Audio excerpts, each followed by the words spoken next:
सीकर के जीणमाता इलाके के कांटिया गांव के पास नियमों के विरुद्ध संचालित हो रही क्रेशरों के खिलाफ ग्रामीणों का गुस्सा भड़क उठा। ग्रामीणों का आरोप था कि क्रेशर संचालक नियमों को ताक पर रखकर क्रेशरों का संचालन कर रहे हैं, जिससे ग्रामीणों को काफी परेशानियों का सामना करना पड़ रहा है और मामले को लेकर कई बार अधिकारियों को अवगत भी करवा दिया, लेकिन इसके बावजूद भी जिम्मेदार अधिकारी टस से मस नहीं हो रहे और नियम विरुद्ध चल रही स्टोन क्रेशरों के खिलाफ कोई कार्रवाई नहीं हो रही। ऐसे में ग्रामीणों का गुस्सा उबाल खा गया। इस दौरान ग्रामीण करीब 9 बजे गांव के मुख्य रास्ते पर धरना देकर विरोध प्रदर्शन पर बैठ गए। ये दाता रामगढ़ की खोरा ग्राम पंचायत का कांटिया गांव है और आप देख सकते हैं कि सभी गांव के सभी मौजूद लोग, सरपंच गण हैं, आसपास के यहाँ के प्रधान जी हैं दाता रामगढ़ के, यहाँ बैठे हुए हैं।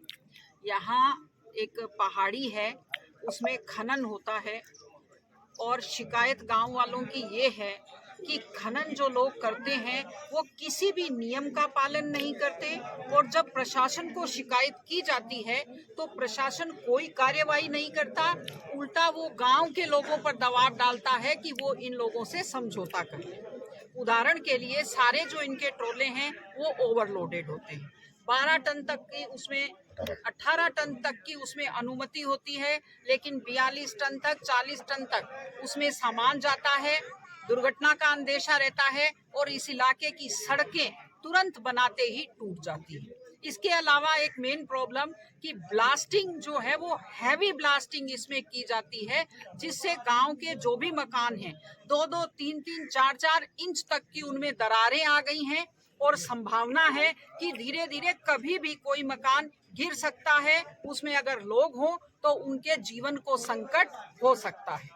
हैवी ब्लास्टिंग से वातावरण में धूल भी ज्यादा होती है, धूल फसलों पर जमी हुई रहती है, लोगों के श्वसन तंत्र में जाती है।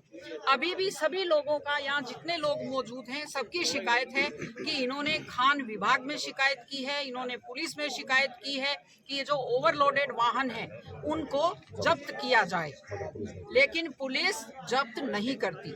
और ये समस्या तो हर जगह है कि पुलिस जब अभियान चलाती है तो ओवरलोडेड, चाहे वो मोटरसाइकिल पे 3 सवारी हो चाहे और हो, उसमें तो कुछ करती है। बाकी पुलिस इतनी लापरवाह है, अगर पुलिस ओवरलोडेड वाहनों पर कार्यवाही करे तो दुर्घटनाओं को काफी कम किया जा सकता है।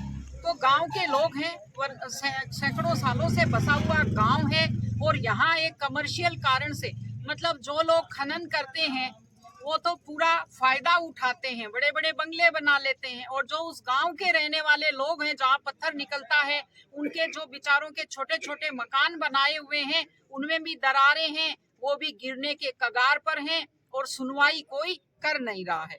अभी हमने एसपी साहब से बात की है, उन्होंने कहा है कि वो जीणमाता थाना के जो अफसर हैं उनको भेजेंगे ताकि जो ओवरलोडेड वाहन हैं उनको जब्त किया जाए। देखिए सीधी सी बात है, इस दुनिया में अन्याय कहीं भी किसी के साथ नहीं होना चाहिए और नियम का पालन होना चाहिए। जो कोई भी कमर्शियल एक्टिविटी करता है, पैसा कमाता है, उसको नियमों का पालन करना चाहिए। इस तरह से नियमों का उल्लंघन नहीं होना चाहिए कि लोगों का मकान खतरे में पड़े, लोगों के खेत खतरे में पड़े, लोगों का जीवन खतरे में पड़े। सभी लोग आक्रोशित हैं और उनका ये कहना है कि जब तक उनकी सुनवाई नहीं होगी वो यहाँ से नहीं उठेंगे, और अगर सुनवाई नहीं होती है तो जिला कलेक्टर के पास जाएंगे, जिला कलेक्ट्रेट में धरना दिया जाएगा, एक बड़ा आंदोलन किया जाएगा। तो बेहतर यही होगा कि प्रशासन को इनकी सुनवाई करनी चाहिए, गलती करने वालों का पक्ष नहीं लेना चाहिए, पीड़ित पक्ष का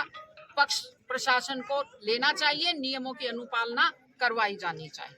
जो ये लीज है बाद में शाम को 5 बजे के करीब कोई अधिकारी मौके पे नहीं पहुंचा तो भाजपा जिलाध्यक्ष इंदिरा चौधरी, भाजपा जिला महामंत्री प्रभु सिंह गोगावास, सुभाष भारतीय, शक्ति सिंह अलोदा, माकपा नेता कॉमरेड अमराराम, हरपुल सिंह बाजिया सहित कई लोग मौके पे पहुंचे और ग्रामीणों के समर्थन पर धरने पर बैठ गए। ग्रामीणों ने आरोप लगाया कि क्रेशर संचालकों की ओर से पहाड़ी से खनन करते समय अवैध रूप से ब्लास्टिंग की जाती है, जिससे उनके मकानों में दरारें आ गई हैं और छतें टपकने लगी हैं, जिससे उनका रहना भी दूभर हो रहा है। मकान बनाने 3 साल हो गए अभी।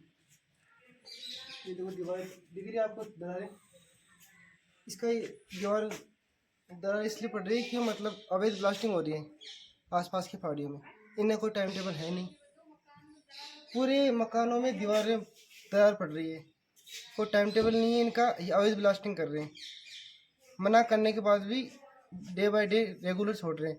कभी कभी बोलते छोटे छोड़ेंगे, फिर एक दिन तो बोलते छोटे छोड़ेंगे, उसके अगले दिन वापस ये बड़े धमाके स्टार्ट कर देते हैं। ग्रामीणों ने बताया कि क्रेशर संचालकों की ओर से नियमों का ध्यान नहीं रखा जा रहा।